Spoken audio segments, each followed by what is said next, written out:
अस्सलाम वालेकुम दोस्तों, ये मेरा महीनों के बाद एक प्रॉपर लॉन्ग व्लॉग है और आज मैं एक इम्पोर्टेंट बात करने वाली हूँ। क्या ये इम्पोर्टेंट सबके लिए है? चलो देखते हैं। सबसे पहले 10th वाले स्टूडेंट जो डिमोटिवेटेड है मैथ के पेपर को लेकर।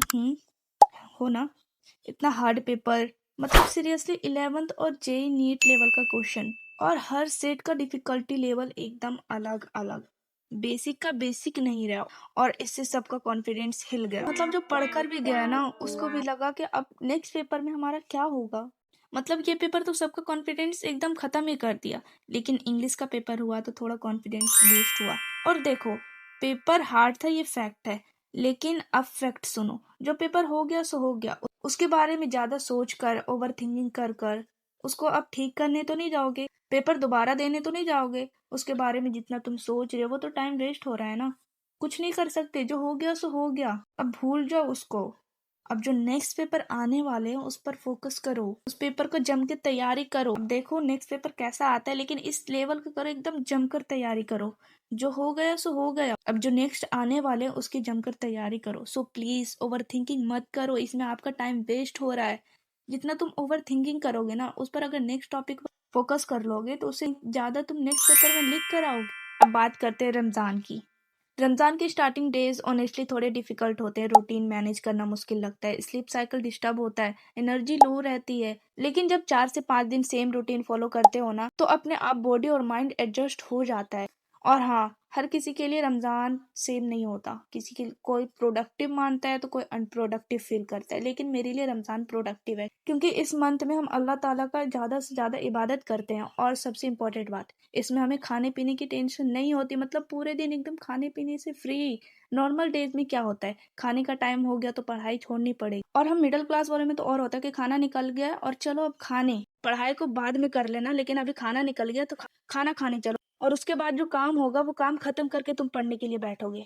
हमारे यहाँ तो ऐसे ही होता है। अब पता नहीं सबके यहाँ कैसे होता है, आई डोंट नो। लेकिन खाने का टाइम हो गया तो पढ़ाई छोड़नी पड़ेगी, कभी भूख लग गई, कभी चाय पीनी है। लेकिन रमजान में दिन में वो डिस्ट्रैक्शन ही नहीं होता। सुबह जो काम होता है खत्म करो, फिर आराम से इबादत करो, पढ़ाई करो। शाम को थोड़ा सा काम 5 बजे से स्टार्ट होता है, इफ्तारी की तैयारी में टाइम चला जाता है, ये सच है। लेकिन इफ्तार के बाद क्या करते हो तुम? इफ्तार के बाद आधा घंटा रेस्ट कर लो, ज्यादा से ज्यादा 1 घंटा। 2-3 घंटे रेस्ट करोगे तो ऑब्वियसली नाइट वेस्ट हो जाएगी, फिर रात में नींद नहीं आएगी। बिलीव में, अगर इफ्तार के बाद 1.5 से 2 घंटे भी अगर सीरियसली पढ़ लिया ना तो डेली 7 से 8 घंटे का इक्वल कंसिस्टेंसी बन सकती है। फिर खाना खाओ, थोड़ा घर का काम करो और सो जाओ। और सोने से पहले फोन तो बिल्कुल भी मत चलाना। नहीं तो ये तुम्हारा और टाइम वेस्ट करेगा। ठीक, फिर शहरी में उठो और जो भी 1 पारा 2 पारा कुरान शरीफ पढ़ना होता है शहरी में ही पढ़ लो। पूरा दिन का कोर्स पूरा कर लो, जैसे कि मैं भी शहरी में ही पढ़ लेती हूँ। और ये नियत कर लो कि आज मुझे इतना पारा कुरान शरीफ पढ़ना है।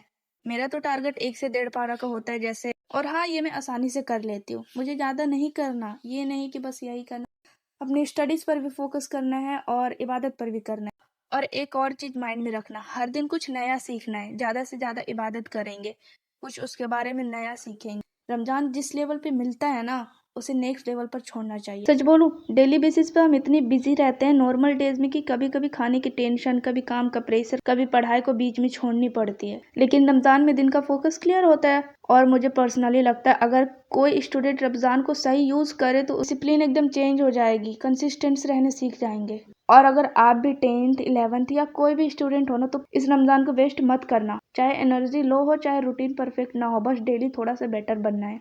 अगर आपको लगता है कि ये बातें रिलेटेबल थी और आप भी एक स्टूडेंट हो जो स्ट्रगल कर रहे हो इस रमजान में, तो चैनल को सब्सक्राइब कर लो।